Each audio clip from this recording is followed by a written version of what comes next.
ನಮಸ್ಕಾರ ಎಲ್ಲ ನನ್ನ ಪ್ರೀತಿಯ ವೀಕ್ಷಕರಿಗೆ. ಇವತ್ತು ಆರೋಗ್ಯಕ್ಕೆ ತುಂಬ ಒಳ್ಳೆಯದಾಗಿರೋ ಒಂದು ನುಗ್ಗೆ ಸೊಪ್ಪಿನ ಪಲ್ಯ ಸಾಂಬಾರ್ ಮಾಡೋದು ಹೇಗೆ ಅಂತ ನೋಡೋಣ.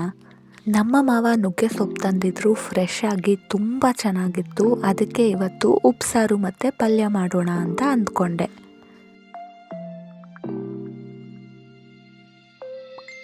ನಾನು ಈ ಉಪ್ಸಾರು ಮಾಡೋದಕ್ಕೆ ಇಲ್ಲಿ 3 ರೀತಿ ಕಾಳುಗಳನ್ನು ತಗೊಂಡಿದ್ದೀನಿ ಸಮ ಪ್ರಮಾಣದಲ್ಲಿ. ಬೇಳೆಕಾಳು, ಅಲಸಂದೆ ಕಾಳು ಅಥವಾ ತಗಣಿ ಕಾಳು ಅಂತ ಏನು ಹೇಳ್ತೀವಿ ಅದು, ಅದರ ಜೊತೆಗೆ ಹೆಸರು ಕಾಳು. ಅದಕ್ಕೆ ಸ್ವಲ್ಪ ನೀರು ಹಾಕಿ ಕುಕ್ಕರ್ನಲ್ಲಿ ಬೇಯೋದಕ್ಕೆ ಇಟ್ಕೋಬೇಕು. ನಾನಿಲ್ಲಿ 4 ಟೊಮೆಟೊ ತೊಗೋತಿದ್ದೀನಿ. ಈಗೆಲ್ಲ ಪ್ರತಿಯೊಂದರಲ್ಲೂ ಹುಳ ಬರ್ತಿರೋದ್ರಿಂದ ಟೊಮೊಟೊ ಹಣ್ಣು ಮೇಲೆ ನೋಡೋದಕ್ಕೆ ಚೆನ್ನಾಗೇ ಇರುತ್ತೆ, ಆದರೆ ಒಳಗಡೆ ಅದರಲ್ಲೂ ಸಹ ಹುಳ ಇರೋ ಸಾಧ್ಯತೆಗಳಿರುತ್ತೆ. ಹಾಗಾಗಿ ನಾನು ಪೂರ್ತಿ ಟೊಮೊಟೊನ ಸುಮ್ಮನೆ ಹಾಕ್ದಂತೆ ಅದನ್ನು ತೊಳ್ಕೊಂಡು ಈ ರೀತಿ ಮಧ್ಯಕ್ಕೆ ಕಟ್ ಮಾಡಿ ಅದು ಚೆನ್ನಾಗಿದೆಯಾ ಅಥವಾ ಅದರಲ್ಲಿ ಹುಳ ಇದೆಯಾ ಅಂತ ಚೆಕ್ ಮಾಡಿ ಆಮೇಲೆ ಅದನ್ನು ಕಾಳುಗಳನ್ನು ಇಟ್ಟಿರೋ ಕುಕ್ಕರ್ಗೆ ಹಾಕೋತಿದ್ದೀನಿ. ನನಗಂತೂ ಎಲ್ಲನೂ ತೊಳೆಯೋ ಅಂತ ಒಂದು ಅಭ್ಯಾಸ ಇರೋದ್ರಿಂದ ನಾನು ನುಗ್ಗೆ ಸೊಪ್ಪನ್ನು ಸಹ ತೊಳಿತಿದ್ದೀನಿ. ಬೇರೆ ಸೊಪ್ಪಾದರೆ ಅದು ಕಾಳಿಗಿಂತ ಬೇಗನೆ ಬೆಂದೋಗುತ್ತೆ ಅಂತ ಕಾಳನ್ನು ಬೇಯಿಸ್ಕೊಂಡು ಆಮೇಲೆ ಹಾಕ್ತೀವಿ. ಆದರೆ ನುಗ್ಗೆ ಸೊಪ್ಪು ಸ್ವಲ್ಪ ಗಟ್ಟಿ ಇರೋದ್ರಿಂದ ನಾನು ಆಗಲೇ ಹಾಕಿಕೊಂಡ ಕಾಳು ಟೊಮ್ಯಾಟೊ ಜೊತೆಗೆ ನುಗ್ಗೆ ಸೊಪ್ಪನ್ನು ಸಹ ಕುಕ್ಕರ್ನಲ್ಲಿ ಬೇಯಿಸ್ಕೊಳ್ತಿದ್ದೀನಿ. ಕುಕ್ಕರ್ ಮುಚ್ಚಿ 1 ವಿಷಲ್ ಇದನ್ನು ಕೂಗಿಸ್ಕೊಂಡ್ರೆ ಸೊಪ್ಪು ಮತ್ತು ಕಾಳು ಎಲ್ಲನೂ ಚೆನ್ನಾಗಿ ಬೆಂದಿರುತ್ತೆ. ಈಗ ಕುಕ್ಕರ್ 1 ವಿಷಲ್ ಬಂತು. ಅದು ತಣ್ಣಗಾದ್ಮೇಲೆ ನಾನು ವಿಷಲ್ನ ತೆಗೆದು ನೋಡ್ತಿದ್ದೀನಿ. ಆಗಲೇ ಎಷ್ಟೊಂದು ಸೊಪ್ಪು ಹಾಕಿದ್ವಿ, ಆದರೆ ಅದು ಬೆಂದ ಮೇಲೆ ಇಷ್ಟೇ ಆಗಿರೋದು. ಈಗ ಇದರಲ್ಲಿ ನಾವು ಟೊಮ್ಯಾಟೊ ಬೇಯೋದಕ್ಕೆ ಏನಿಟ್ಟಿದ್ವಿ ಆ ಟೊಮ್ಯಾಟೊನ ಸಪ್ರೇಟಾಗಿ ಎತ್ತಿಟ್ಕೋಬೇಕು.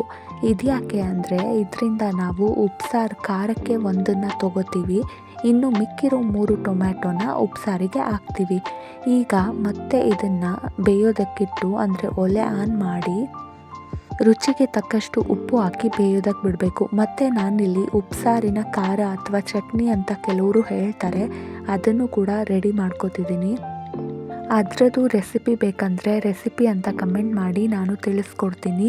ಮತ್ತು ಇನ್ನು ಉಳಿದಿರೋ 3 ಟೊಮ್ಯಾಟೊ ಏನಿತ್ತು ಆ 3 ಟೊಮ್ಯಾಟೊನೂ ಕೂಡ ನಾನು ಉಪ್ಸಾರಿನ ಖಾರ ರುಬ್ಕೊಂಡಿರೋ ಮಿಕ್ಸರ್ ಜಾರ್ಗೆ ಹಾಕಿ ಅದನ್ನು ಸಹ ಪೇಸ್ಟ್ ಮಾಡಿಕೊಂಡು ಸೊಪ್ಪು ಇಲ್ಲಿ ಏನು ಬೇಯ್ತಿದೆ ಅದಕ್ಕೆ ಆ್ಯಡ್ ಮಾಡ್ಕೋತಿದ್ದೀನಿ. ಜೊತೆಗೆ ಉಪ್ಸಾರಿಗೆ ತುಂಬ ಒಳ್ಳೆ ಕಾಂಬಿನೇಷನ್ ಅಂದರೆ ಮುದ್ದೆನೇ ತಾನೆ, ಅದಕ್ಕೆ ನಾನಿಲ್ಲಿ ಸೈಡಲ್ಲಿ ಮುದ್ದೆನ ಕೂಡ ಮಾಡ್ಕೋತಿದ್ದೀನಿ. ನಮ್ಮ ಕಡೆ ಅಷ್ಟೇ ಅಲ್ಲ, ಕೆಲವೊಂದು ಕಡೆ ಮುದ್ದೆಗೆ ಅಕ್ಕಿ ನುಚ್ಚು ಹಾಕ್ತಾರೆ. ಈ ಮುದ್ದೆನಲ್ಲಿ ವೈಟಿಗೆ ಏನು ಕಾಣಿಸ್ತಿದೆ ಅದೆಲ್ಲ ಅಕ್ಕಿ ನುಚ್ಚು ಬೆಂದಿರೋದು. ಒಂದು ಕಡೆ ಮುದ್ದೆ ರೆಡಿ ಆಯಿತು, ಈ ಕಡೆ ಸಾಂಬಾರು ಕುದೀತಾ ಇದೆ. ಈಗ ಅದನ್ನು ರುಚಿಯೆಲ್ಲ ನೋಡಿಕೊಂಡು ಆಫ್ ಮಾಡ್ಕೋಬೇಕು. ನಂತರ ಈ ಸೊಪ್ಪು ಮತ್ತು ಈ ಸೊಪ್ಪು ಬೆಂದಿರೋ ನೀರೇನಿದೆ ಅದನ್ನು ಸಪ್ರೇಟ್ ಮಾಡ್ಕೋಬೇಕು. ಆಮೇಲೆ ಇಲ್ಲಿ ನಾನು ಅದೇ ಕುಕ್ಕರ್ಗೆ ಸ್ವಲ್ಪ ಎಣ್ಣೆನ ಹಾಕೋತಿದ್ದೀನಿ.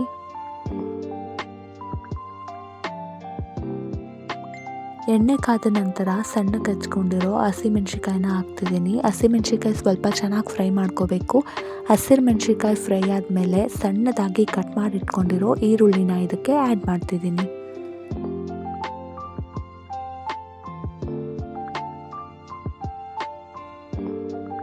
ಈರುಳ್ಳಿ ಎಲ್ಲ ಚೆನ್ನಾಗಿ ಫ್ರೈ ಆದಮೇಲೆ ನಾವು ಆವಾಗಲೇ ಸೈಡಲ್ಲಿ ಇಟ್ಕೊಂಡಿದ್ವಲ್ಲ ಈ ಸೊಪ್ಪು ಮತ್ತು ಕಾಳೆಲ್ಲ ಬೇಯಿಸಿಟ್ಕೊಂಡಿದ್ದೀವಲ್ಲ ಅದನ್ನು ಇದಕ್ಕೆ ಹಾಕ್ಕೊಂಡು ಚೆನ್ನಾಗಿ ಫ್ರೈ ಮಾಡ್ಕೋಬೇಕು. ನೋಡ್ತಾ ಇರ್ಬೋದು ನೀವು, ನುಗ್ಗೆ ಸೊಪ್ಪೆಲ್ಲ ತುಂಬ ಚೆನ್ನಾಗಿ ಬೆಂದಿದೆ. ನನಗಂತೂ ಈ ಪಲ್ಯ ಅಂದರೆ ತುಂಬಾ ಇಷ್ಟ. ಈಗ ಇದಕ್ಕೆ ನಾನು 1 ಬಟ್ಲಷ್ಟು ತೆಂಗಿನಕಾಯಿ ತುರಿನ ಆ್ಯಡ್ ಮಾಡ್ಕೋತಿದ್ದೀನಿ. ಒಳ್ಳೆ ಟೇಸ್ಟ್ ಕೊಡುತ್ತೆ ತೆಂಗಿನಕಾಯಿ ಸೊಪ್ಪಿನ ಪಲ್ಯಕ್ಕೆ. ಎಲ್ಲನೂ ಚೆನ್ನಾಗಿ ಮಿಕ್ಸ್ ಮಾಡಿದ್ರೆ ಸೂಪರಾಗಿರೋ ನುಗ್ಗೆ ಸೊಪ್ಪಿನ ಪಲ್ಯ ರೆಡಿ. ಇದ್ರ ಉಪ್ಸಾರು ಮುದ್ದೆಗೆ ಸಖತ್ ಕಾಂಬಿನೇಷನ್, ಪಲ್ಯನೂ ಸಖತ್ತಾಗಿರುತ್ತೆ. ಸೊ ಈ ರೆಸಿಪಿ ನಿಮ್ಮೆಲ್ರಿಗೂ ಇಷ್ಟ ಆಗಿದೆ ಅಂತ ಅನ್ಕೋತೀನಿ. ಇದೇ ಥರ ಹೆಚ್ಚು ರೆಸಿಪೀಸ್ ಬೇಕು ಅಂದರೆ ನನ್ನ ಚಾನಲ್ನ ಸಬ್ಸ್ಕ್ರೈಬ್ ಆಗೋದನ್ನು ಮರಿಬೇಡಿ. Thank you.